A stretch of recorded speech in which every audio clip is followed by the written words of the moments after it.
afternoon, ladies and gentlemen, and welcome to Notre Dame Stadium.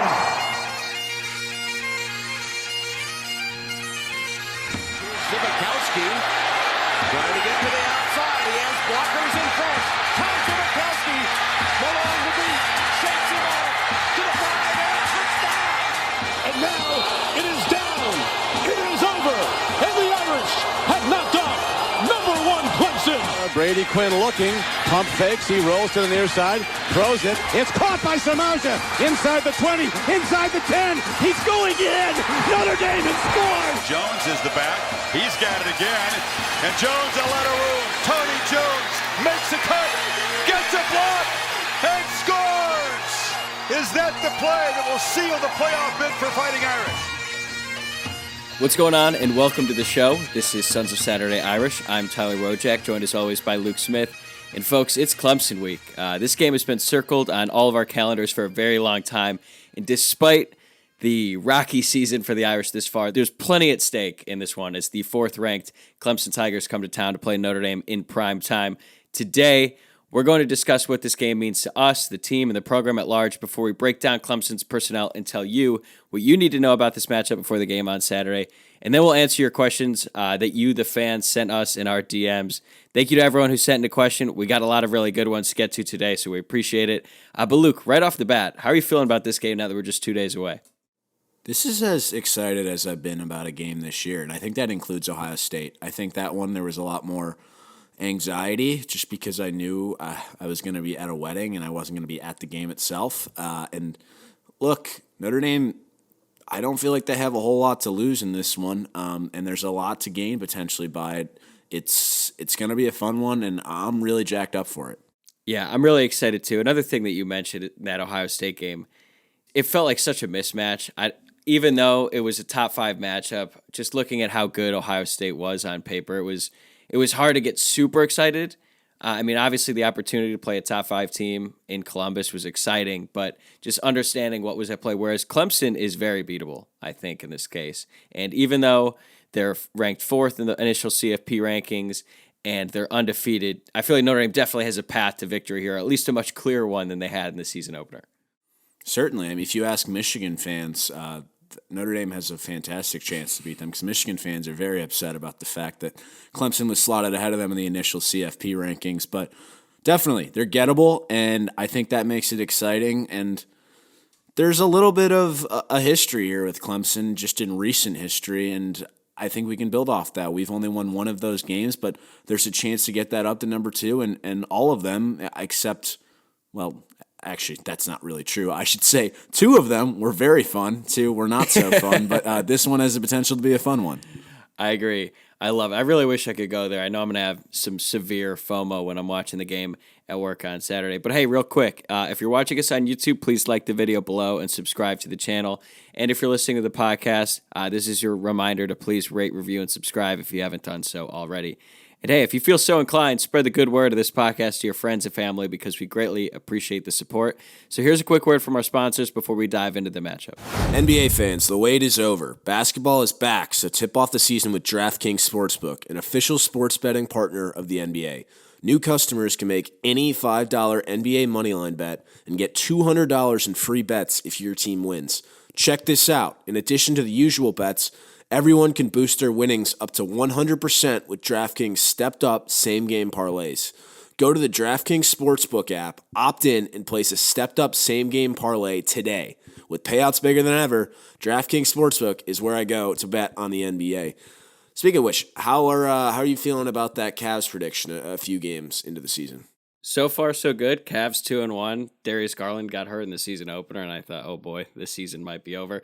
But he's good. He's going to be back in a few games, and Donovan Mitchell is as advertised. How are you feeling about the Bulls? Well, they announced about 2 days before, or maybe it was the day before the opener, that Zach LaVine would be on a load management schedule, and that resulted in him not playing in the opener or the second game of the year. He's not playing back-to-backs. Not really sure how that happens at the start of the year after you just supermaxed him, but whatever. It's going to be an interesting year. All right, well, download the DraftKings Sportsbook app now. Use promo code SOS. Make any $5 bet this week and get $200 in free bets if your team wins. Only at DraftKings Sportsbook with promo code SOS. Minimum age and eligibility restrictions apply. See show notes for details. This episode of Sons of Saturday is supported by DraftKings. The NFL action is in full swing here at DraftKings Sportsbook, an official sports betting partner of the NFL. We're talking touchdowns, big plays, and even bigger wins. New customers can bet just $5 on any NFL team to win and get $200 in free bets if they do. If that's not enough, everyone can boost their winnings with DraftKings stepped-up same-game parlays. Right now, for every leg you add, you can boost your winnings up to 100%. With payouts bigger than ever, why bet on football anywhere else? To make things even sweeter, you can throw down on stepped-up same-game parlays once per game day all season long. Download the DraftKings Sportsbook app now and use promo code SOS to get $200 in free bets if your team wins when you place a $5 bet on any football game. That's code SOS only at DraftKings Sportsbook, an official sports betting partner of the NFL. Minimum age and eligibility restrictions apply. See show notes for details. This episode is sponsored by Haas Company, a lifestyle brand that's about being the best version of yourself. Be the Haas. The Haas lives life without reservations, without doubt, and ready to answer the call each and every day. Check out their website at bethehaas.com and use promo code SONS for 15% off on your next order. Check them out. This episode is also supported by Roback. Shop game-changing activewear with Roback for those who crave activity. Use the promo code SONSND, that's SONSND, to get 20% off your next order in the entire store at roback.com. But we encourage all of our listeners to check out the Shamrock Polo, which would look great on Irish fans everywhere. That's promo code SONSND at RHOBACK.com.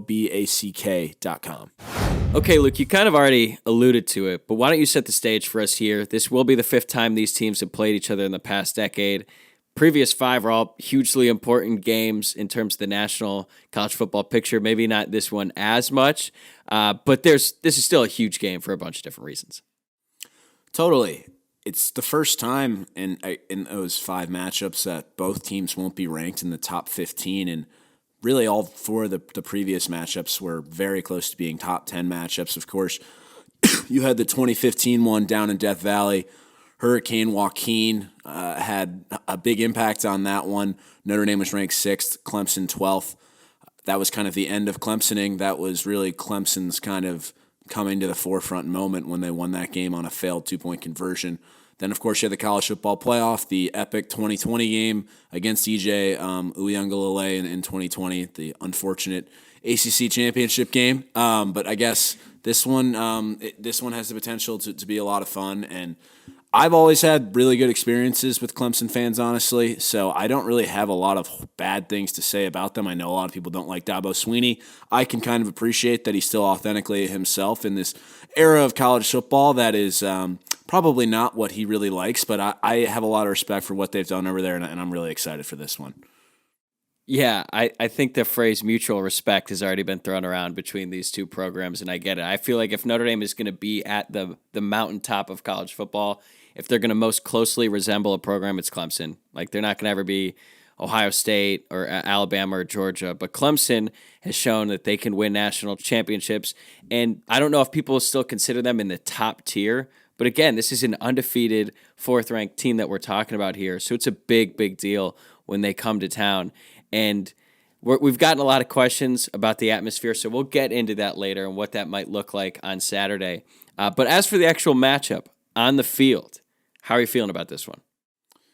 I think they're very gettable, and I think that the line set by Vegas reflects that. I think it's at 3.5 right now. Mm-hmm. I think what you see with that is that Vegas is taking how they actually value Notre Dame despite those losses to Marshall and Stanford. They think they're better than their record indicates, which I would probably agree with, at least on paper. At the same time, they probably also are taking into account that they're not sure that Clemson is definitively a top 5 team. And as we mentioned kind of in the intro here, we think that these are probably two, maybe not totally evenly matched teams, but pretty close. And it should be a competitive, close game. So I feel pretty good. I think Notre Dame has some ways to really insert their will in this game, and we'll see what happens, but I'm looking forward to it. Yeah, I agree. Let's look at Clemson's offense first. So they have a new offensive coordinator this season. His name is Brandon Streeter. He was elevated after Tony Elliott took the head coaching job at Virginia. Quick aside, it is bizarre to me that Clemson's offense is significantly better this year than they were last year with the new OC because Tony Elliott is very highly respected in the coaching industry. And his offense at Virginia, I know you follow the program a little bit closely, they're horrible. God awful. Yeah. You saw that Miami game last week, 14-12 and 4 overtimes with no touchdowns. Quite bad. And really, even if you go back to 2020 when Elliott was the only offensive coordinator after Jeff Scott left, I think you saw some regression there even with Trevor Lawrence, and you've kind of seen some of Trevor Lawrence's struggles in the NFL.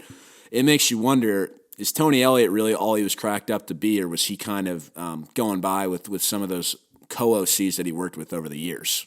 Yeah, I bet your job as an offensive coordinator is a lot easier when you go from having Deshaun Watson to Trevor Lawrence as your quarterback. I think that helps a little bit. As for Clemson's current quarterback, DJ Uiagalelei, every Notre Dame fan remembers what he did to Notre Dame in 2020 and only his second career start. And I think that game has sort of carried or has sort of impacted the expectations for DJ ever since. And honestly, last year we all know was pretty disappointing. This year, slow start, didn't look great against Georgia Tech in that season opener, but then he really turned it around. He looked great against Wake Forest, looked great against NC State, but then somewhat out of nowhere, I would say, he really took a step back against Syracuse, and then he got benched for five-star freshman Cade Klubnik. Cade comes in and sort of righted the ship for Clemson, but it wasn't because of anything that he was doing through the air. I think he only finished 2 of 4 passing, and after the game, Dabo Swinney was emphatic that DJ was going to be the starter for this one. Is DJ going to play the whole game? I guess it is going to have a lot to do with his performance in Notre Dame's defensive performance as well. As for running back, they're loaded. I don't know if you guys have heard, they got a guy named Will Shipley. He's pretty good, and Phil Maffa. Their tandem isn't like a traditional thunder and lightning where one back is sort of the speed, elusive back, and the other is just the in between the tackles, sort of grinded out guy. They're kind of more like thunder and thunder. I don't know if you've noticed this, Luke, but Will Shipley looks huge now. He runs hard. And if one of those backs is going to break it, it's Shipley. But he just looks different. I don't know. Have you kind of noticed that at all? Definitely. He's definitely put on some serious muscle and runs really physically. It's funny you say the thunder and thunder thing because I think maybe going into this year, we would have thought of Notre Dame as having a thunder and lightning type package with Audric Estime as the thunder and either Chris Tyree or even Logan Diggs as the lightning. But Diggs has really adapted his running style, and he's kind of just a power back now too, really running in between the tackles. So I think there are some similarities there. Of course, those two were the backup plan after Notre Dame did not land Will Shipley. So I think it's worked out okay for Notre Dame. That's not to say that we wouldn't want Will Shipley on this team because we certainly would. But yeah, I definitely agree. He looks a lot different than the guy I remember when we were heavily recruiting him. And that brings me to another point here. And you and I talked a little bit about this offline. The last time that Notre Dame had a player who they very publicly recruited and missed on, or either had a commitment from and then ultimately decommitted, at least of this caliber, the last one you and I could think of was Elijah Hood, and the only other name that comes to mind right now is Ronald Darby. But have you been able to think of any other instances in the past couple days? I've not, and Elijah Hood did play very well against Notre Dame, but I don't know if he's quite on the same level as Will Shipley. Ronald Darby was a really good college cornerback, so obviously different positions, so kind of a hard comparison. But those are really the only two that come to mind where it's a very public recruitment, in those two cases, commitments, and it did not go Notre Dame's way. I guess that could change in a couple of years if Peyton Bowen goes to A&M, but let's not speak that into existence. No. I don't even want to go there. But yeah, I mean, even if you didn't follow Notre Dame recruited, everyone knew about Will Shipley, and it seemed like a perfect match for Notre Dame, but he's from North Carolina. He opted with Clemson, and he will be wearing white and orange this Saturday. As for wide receiver, when you think of like the great Clemson teams in recent years, they've always had at least one just absolute game changer at wide receiver. Mike Williams was the guy when they had Deshaun Watson at quarterback. Then it was T. Higgins, Justin Ross, and even Hunter Renfrow. They don't really have that caliber of player in this receiving core, but they're still pretty solid at the position overall. Antonio Williams is their leading receiver, but they spread it around the group. Williams has 20 receptions for 364 yards as their lead receiver, and for the sake of comparison, that's only 5 more catches and 72 more yards than Lorenzo Styles has put up for Notre Dame. So the other two guys, Joseph Ngata and Bo Collins, they're big wideouts, like physically big, who can hurt you over the top and on jump balls. They're both at least 6'3", and over 200 pounds, and have combined for 38 catches for 614 yards and 6 touchdowns this season. They love to use their tight ends, too. They got 2 good ones in Davis Allen and Jake Brenningstool. I think that's his last name. Kind of unfortunate, to be honest. But Luke, I'll throw it back to you here. Which of these skill guys are you most concerned about if you're Notre Dame? I think we've seen Ngata in the past, and he did hurt us a little bit in that 2020 game, or at least he was some guy that we were aware of. They don't terrify me, though, in the passing game. And I guess the thing that I have here is, you mentioned it a little bit earlier, but DJ's expectations were set so highly because of his performances against Boston College and Notre Dame in 2020. And because of that, I think that's why I've never fully quit on him. I've always expected him to come all the way back around. And, hey, it's been a conversation all year. Is this secondary good? Are they not good? I don't know. Saturday night's going to be a big test because you got to believe that DJ's going to come in and say, I have actually burned these guys in the past. I got Tariq Bracy benched 2 years ago, so who says I can't do it again? Yeah. The thing that concerns me about DJ is his running ability. He's not a great scrambler. I shouldn't say that. He just doesn't scramble that often, but he gets the ball in designed runs probably as much as any big-time quarterback in NCAA right now, because they like to run him, and they like to run him often, especially in short yardage situations. And so far this season, Notre Dame's defense hasn't been all that great at bringing down a running quarterback. But we'll see how they utilize him on Saturday. If Notre Dame is going to have an advantage going up against this Clemson offense, I think it's going against their offensive line. They're not bad by any stretch, but they're not great either. I'd consider them to be slightly above average.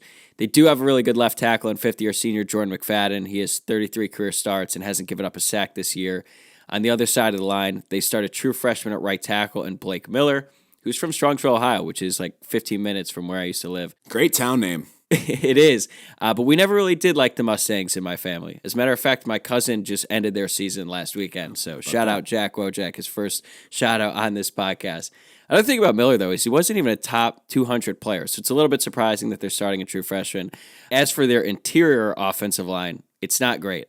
I don't normally like referencing PFF grades on this podcast because there's so many times where I look at something PFF puts out there and I'm like, what is this? This makes no sense to anyone who actually watched the game. But I'm going to use it here because I'm not the most knowledgeable when it comes to the offensive line. They have a left guard, Walker Parks. He graded really low, like exceptionally low, and their center, Will Putnam, isn't graded much higher. So if Notre Dame is going to attack anywhere, it's probably on the interior offensive line.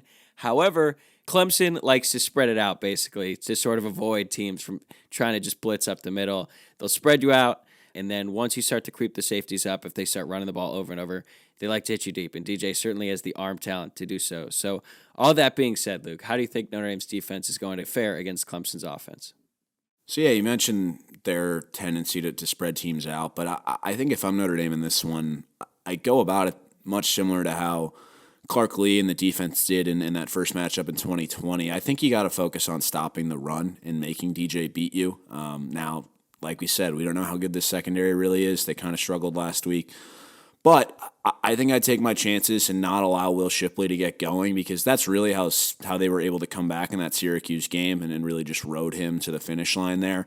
I think you key on that, and if it's not working, then adjust. But I think you got to really focus on stopping the run here. And Notre Dame, for the most part, I said this in the last episode, outside of the Marshall game, has done a pretty good job at stopping the run this year. So I think that's where the focus starts. But that's just kind of where I'm coming from. Yeah, I don't really see a scenario where Clemson just lights it up offensively. Notre Dame's defense has, they've had their ups and downs this year, but overall the group has been solid, and I think they'll have a good performance on Saturday. But what can you tell us about Clemson's defense? So it's interesting in doing more research on Clemson's defense. I found that Clemson fans don't appear to be very pleased with how their defense has been this year. At a minimum, They feel that it has underachieved. It's not a Brent Venables defense, but they're still a top 20 defense by most metrics. Wes Goodwin is the defensive coordinator now. Honestly, that name kind of sounds like a guy who should be like a high school basketball coach in Indiana. I don't know. That's what I was going for, but he's their DC. Extremely talented front seven. There's first-round picks all over the defensive line, and Brian Brzee, Miles Murphy, the defensive tackle Tyler Davis, and five-star KJ Henry and Xavier Thomas. It's also the healthiest they've been all year, so Notre Dame will get them at pretty much full strength. Sweet. Yeah, it's gonna be great. And actually, in that first 2020 matchup, I think Tyler Davis was out at least for a half. I don't think Xavier Thomas played in that game, so we were able to take advantage of that in that one. At linebacker, Clemson has an extremely athletic group. Thankfully, there's no just tool and a cowboy collar with shitty tattoos in the mold of Ben Boulware or James Skalski. They did finally say, you can't be here anymore, you got to move on. So at least we don't have to look at that all game. But these guys probably on paper have more talent, although I'm not sure they've achieved the level of that group yet. But you got Trenton Simpson, Jeremiah Trotter, and Barrett Carter. They're all very good players, so we'll see how Notre Dame attacks them on the ground, and I think that is how Notre Dame is going to attack them. It's going to be a challenge, but that's kind of why I have some confidence, is that it seems Notre Dame's found an identity, and maybe it's not by choice, it's by necessity because of Drew Pyne's struggles, but they're going to have to try to run the ball, and I'm eager to see how that goes. That said, secondary is definitely the weakness of this defense.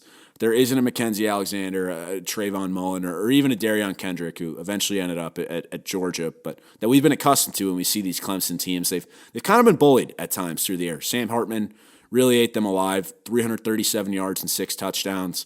We saw what he did last week against Louisville, so it's not like he's bulletproof.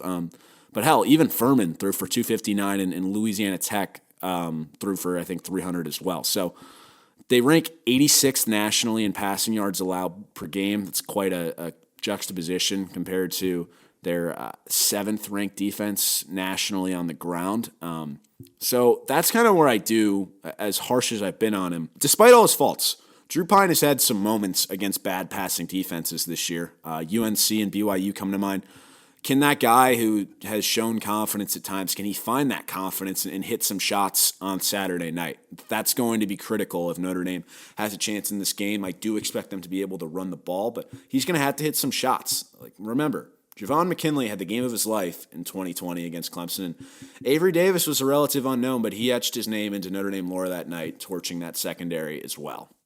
Yeah, without a doubt, Notre Dame's receivers and their quarterback needs to step up in a big way to have any chance in this game on Saturday because, as you pointed out, their front seven is stout. I don't care what Clemson fans say about, I guess, their overall disappointment in this group. That just has more to say about how good they've been in the past and just how dominant their defensive lines have been. Like, this is a good problem for them to have now.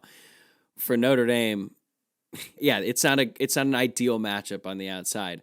But Wake Forest and NC State were able to pass. Wake Forest especially, they were passing at will on these Clemson DBs. And I got to imagine that Lindsey in particular is finally going to catch a break and get a deep ball because Notre Dame's had opportunities, especially lately with Lindsey, where he's been wide open and Pyne hasn't been able to hit him. He absolutely has to do it on Saturday. And I'm hopeful that if Notre Dame can get into some situations early on where Pyne hits a couple short intermediate passes and he's able to build his confidence up, I think that actually might be enough to carry him later on in the game and then finally connect in a deep ball that Notre Dame is going to desperately need in order to move the ball and win this game. Yeah, I mean, I guess we'll see if Lindsey even plays. Kind of confusing last week why he saw so little action on offense while still being featured on special teams, but that's going to be critical, whether it's him or Merriweather, or, hey, maybe even Lorenzo Styles. They're going to have to hit a couple shots. Not that they should take a million shots, but they're going to have to hit a couple.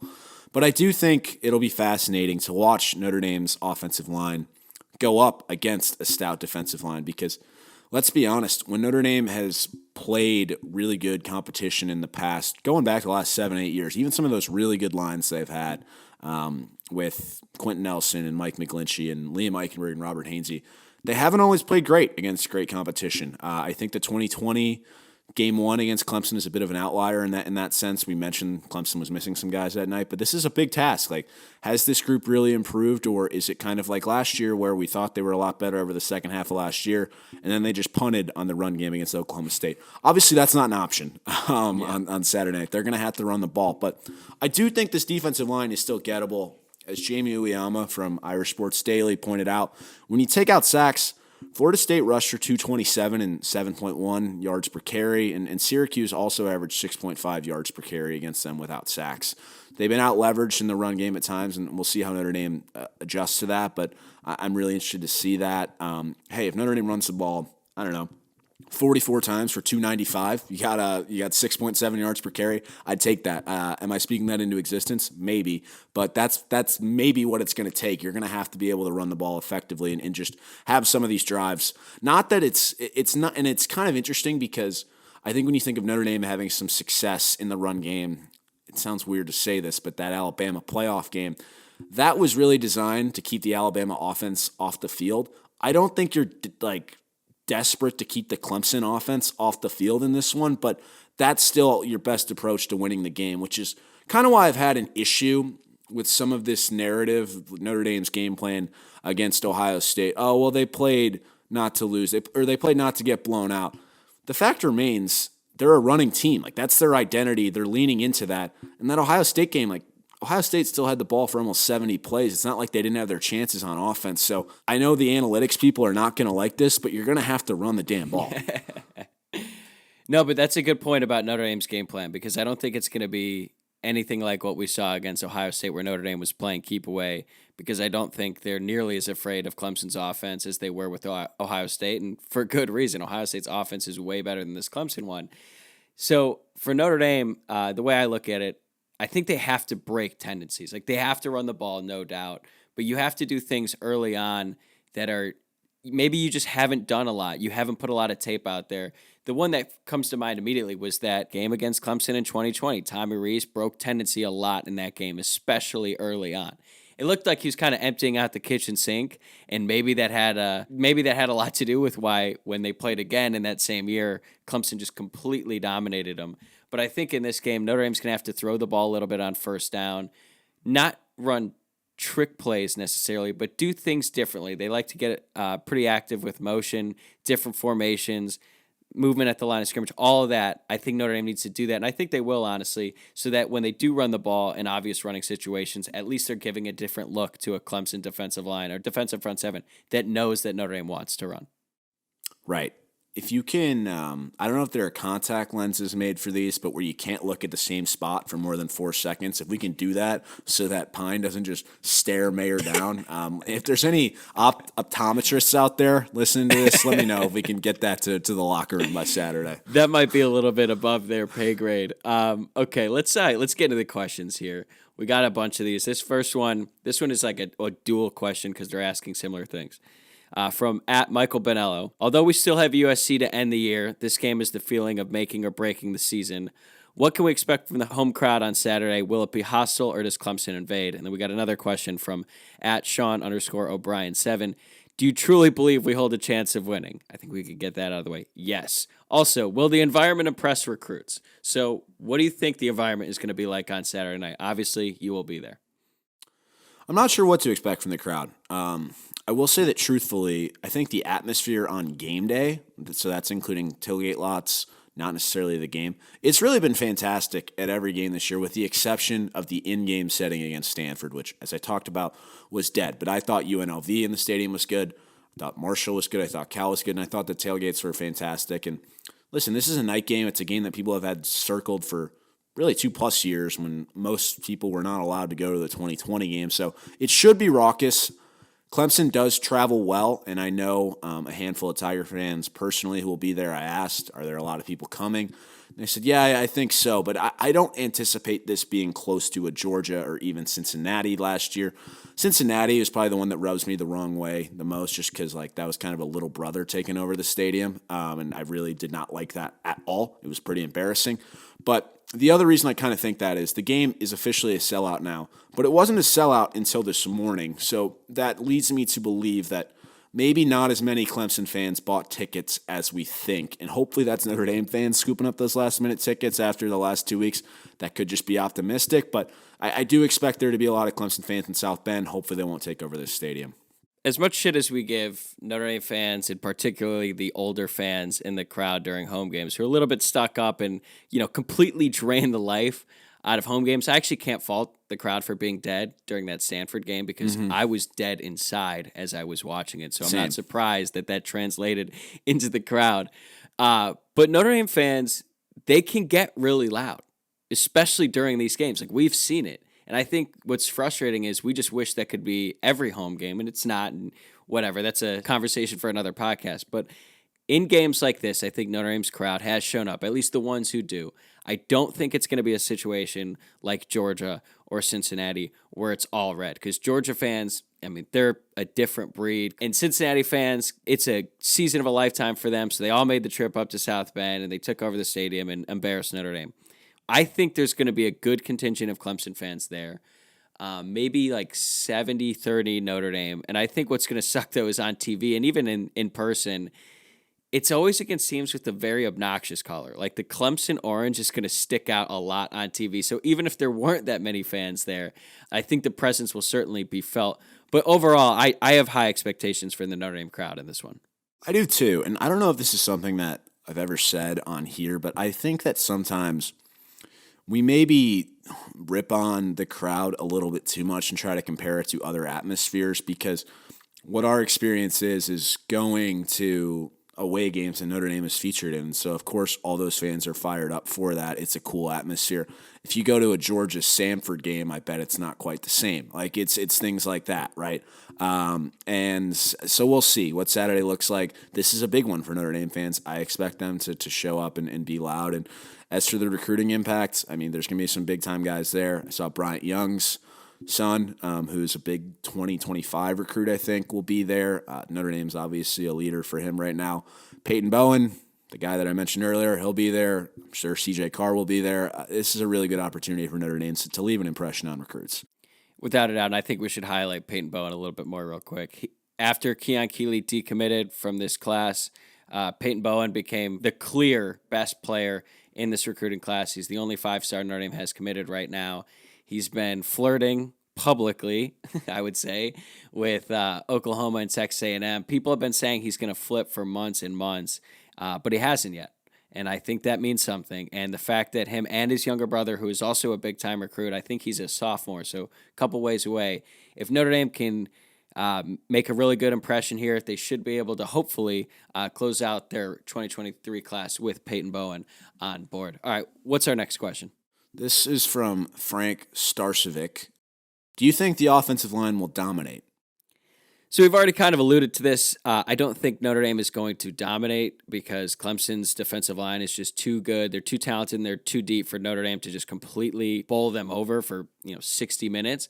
But I think it's a great opportunity because the last time Notre Dame played a defensive line of this caliber was Ohio State. It didn't really go nearly as well in that matchup. Now, granted, Jarrett Patterson was hurt that game, and that had a huge impact on the game. But if Notre Dame is able to win this matchup, and if they're able to do so pretty handedly, I would say that's a huge, huge statement about that group and really the offense at large, because you're right, they haven't always delivered in games like this. Right. Dominate? I'm not sure. Do I expect them to play well? I do. And like I said earlier, it's a really big test for them. You go back, last 8 years, haven't done that well against great competition. So I think it will be a huge test. I do expect them to play well and give Notre Dame the opportunity to run the ball and give Drew Pine the chance to hit some shots. They'll give him some time, but we'll see what happens Saturday night. All right, this next question is my favorite that we got, and this is just for you, Luke. This is from @McMurph7. Luke, are you going to visit the Mulligan site on Friday with some bevs to recreate the good juju? Yeah, so thanks, Cole Murphy, for this one. I candidly hadn't considered that, but I don't think I have a choice now. Actually, don't. as we're recording this, I just got a text from one of the Waitula brothers with the Mulligans T-shirt saying, "I'm bringing this for good luck this weekend." So a lot of people are thinking about this. I was not, but now it's really all I can think of. So yeah, it's kind of just a hole in the ground now. So maybe I'll just pour some beer into that hole, but I got to figure that out. But I'm just like on the ashes of the old Mulligans. But I think I got to figure something out there. Yeah, you got to bring the drill back. Do you want to explain to our newer listeners what the drill is real quick? Or what it used to be? Yeah, RIP? so when Notre Dame was on its 26, 27 game winning streak at home, whatever it was, we would go to Mulligan's at 2:15 for last call and do a beer and a shot. We started doing that at the start of that winning streak and kept doing it. It was really that kept me going to South Bend so many weeks as I did. Not even really the game some weeks, just because I had to do my part. And ever since Pat Mulligan sold the bar, Notre Dame has not been quite as good at home. So might have to recreate that magic. Yeah, I don't think that's a coincidence either. What do we got next? All right, this is from @JPulte4. Almost seems like more of a statement than a question. There's It not is a question statement, mark. yeah. But it says QB change will come this game. Yeah, definitely missed the question aspect, but I will say this. Unless Drew Pine has I don't even know, Brandon Wimbush in Miami performance, and even then, I don't know. I would be shocked if we saw Angeli in this game, barring injury to Pine, because it's just totally unrealistic to me to expect a true freshman quarterback in Steve Angeli to be thrown into this environment against a great defense and perform well. I get it. Pine can be incredibly frustrating to watch, but unless it goes really, really, really bad, I don't think we're going to see Angeli, nor should we. No, unless there's a pass from Big Mitch Evans out of the Mitchapalooza package, no way, not ever. I don't see that. But that could happen. No, can we predict that right now? I think it's going to happen. I think the reason they've been showing it so often, they're talking about it publicly, there has to be a playoff that, and I think it's coming this Saturday. Well, Clemson might know it now too, but yeah, I don't know. Yeah. All right. Well, you heard it here first. All right. Let's get to our next one. This one comes from Mark Kowalik. Why is Chris Tyree not getting Matt Salerno's reps? No way he's not a better receiver.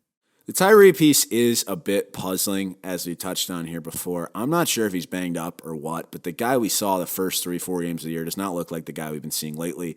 Granted, I think it was the Stanford game, right? Or was it the UNLV game where he just was missed on a touchdown? He was wide open in the end zone on kind of that same play he scored on in the Fiesta Bowl. UNLV, yeah.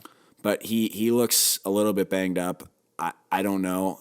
I would kind of agree that I'm seeing Matt Salerno on the field way too often, but that just might be where Notre Dame's at right now. But I just don't really know what's going on with Chris Tyree. It's weird because in that Fiesta Bowl that you mentioned, and even the Cal game, I felt like Tyree was getting the ball in situations that were more advantageous to him than what we've seen lately. Like, he should not be running in between the tackles ever. And I see Mark's point here, putting him at receiver. I would disagree with the notion that Tyree is a better, like, pure wide receiver than Matt Salerno, because that's not his position, and Salerno's spending all of his time running routes and doing that. So I wouldn't put Tyree in the slot and say, hey, you're a wide receiver now, make it work. But I would like to see Notre Dame get Tyree more involved in, like, short passing game, or even like running routes out of the backfield, because Notre Dame has not run a lot of 21 personnel with two backs as of late. Now, again, maybe they're saving this for Clemson. If they were saving it for Clemson, maybe they should have shown it against Stanford, but that's a different aside. But I do think that we'll see him more involved in a way that's more conducive to his game on Saturday. Fair enough. Next one from Luke Dennehy. If you could pick one player to sub on the team versus Clemson, who would it be? No QBs, and is estimate the breakout player of the year so far, despite the fumbles. Okay, so initially when I saw this, I missed the no QBs part. Yeah, and I also read it as sub out. So, okay, well, I think we know who's getting subbed out. Yeah. Okay, if I could pick one player to sub on the team, I'll say this wasn't specified, but we'll say in recent years. Ian Book is going to be in the crowd on Saturday. I would sacrifice my right arm for Ian Book to suit up in the blue and gold one more time and play on Saturday. But if we're not going QBs, that's pretty tough, actually. This one, I thought about it for a bit. Maybe Will Fuller, just because Notre Dame needs someone on the outside to try to take advantage of this. Now, obviously, Pine would have to get him the ball, but I used to love when Notre Dame would run Fuller on those little tunnel screens that he'd break off because he was so fast. So I'd say Fuller or maybe Kyle Hamilton. As for Estime, I think he's pretty clearly the breakout player of the year so far. And Audric Estime would not be on Notre Dame if Will Shipley had committed to Notre Dame over Clemson. So sort of a weird full circle moment that we'll see on Saturday. Definitely. So I think you could have guessed who I would have subbed out, so I'm not going to touch on that. But I actually am going to say Michael Floyd here, just because he's a little bit of a different receiver. He does have that outside, or did have that outside ability, but I think that's actually probably a great target for Drew Pine, just because he's more like Michael Mayer, where you can just force it into him and he can make some things happen. So I think I would say Michael Floyd. Floyd was also such a good blocker, too. Yeah. We haven't had a blocking wide receiver like him. Him and who was Skylar Diggins' husband? He was a wide receiver / tight end. Daniel Smith. Yep. He was a good blocker, too. I don't think we'll need him on Saturday, though. Okay, this one comes from @John_Ryan_21. Will J.D. Bertrand get a targeting penalty? By God, I hope not. Well, if you combine JD's suspensions from the targeting penalties, he's played in 7 games and he's had 3 targeting penalties. One was reversed, but if we're going by the numbers here, there's a 43% chance he gets one called on Saturday. So I guess we'll just see, but that would not be good for Notre Dame. And he still leads the team in tackles despite that, so go figure. All right, this next one comes from @Raj_Kandari. I don't know if I pronounced that right, but I apologize. Question is, Clarence Lewis is in my art class. Does he strike you as a good painter? Love to hear thoughts. No, he strikes me as a great personal tax accountant with a name like Clarence. That's why we've been calling Clarence Lewis CPA if you're new to the program. We've been calling him that since 2020 because I just said I don't want a cornerback named Clarence. And if you're a parent and you name your kid Clarence, there's like a 95% chance he's going to be a dork and get bullied because, I mean, have you seen 8 Mile? Papa Doc still hasn't recovered from the diss about his real name. That being said, credit to Clarence Lewis because he's one of the 5% of Clarences who beat the stereotypes and probably wasn't made fun of that much as a kid because he was definitely the best athlete out of that group. So not a painter, more of an accountant. I mean, I feel like art's a pretty dorky thing, so I could see it too. I don't know. Why not? He could be a good painter. I have no idea. All right. This one comes from our social media intern. Shout out Claire DeMeo. Will Lorenzo Styles coach P-Dub flag football to victory for a second year in a row? I feel like P-Dub usually has a pretty strong team, so it sounds like they won it last year. Shout out to them. I think they've kind of been the standard in that league from what I can recall, though you might have other takes, so I don't see there's any reason why not. I just want to give a shout out to the Purple Weasels of P-Dub. I actually used to coach P-Dub flag football my senior year with the greatest flag football coach to ever walk through Notre Dame in Willis Pencil, along with a few others in Pat Falkenberg, Chris Flood, and Jack Gorman. We actually might have had more coaches show up to games than players sometimes, which might be why we only won like 2 games that year. But shout maybe out, not the standard. Yeah, I was going to say if there is a standard, it might have changed after we left. I'm sure that's just a coincidence. But one funny thing about that season is we were not very good. And then out of nowhere in the first playoff game, we were in it until the very end and then lost a heartbreaker to the team who eventually won the championship in the stadium. So I'm happy that P-Dub was able to sort of right their wrongs and get things back on track. So yeah, I'm going to say yes, Lorenzo Styles will coach them to victory. All right, next one, Nick Waitula. Any update on the campus parking situation? I'll leave it up to you. I haven't been around campus in a long time, but I heard it's gotten worse. There's a lot of construction going on, so just inevitably that causes more issues. But I have not gotten a response back from the administration or Pete Sampson on what they're doing about parking. So it doesn't seem like there's really anything going on there. There's clearly a lot of action items. They don't really seem to have a sense of urgency there. So it's going to continue to persist as long as I see it. I don't see this getting any better anytime soon. Yeah, I've been a little too focused on my parking tickets out here in LA. People talk about the traffic. The real issue is the parking. I just got my 6th last week or something ridiculous like that. All right, our last one comes from @Rue618. How much does ND win by? Which I think is a perfect segue into our score prediction. So, Luke, lead us off.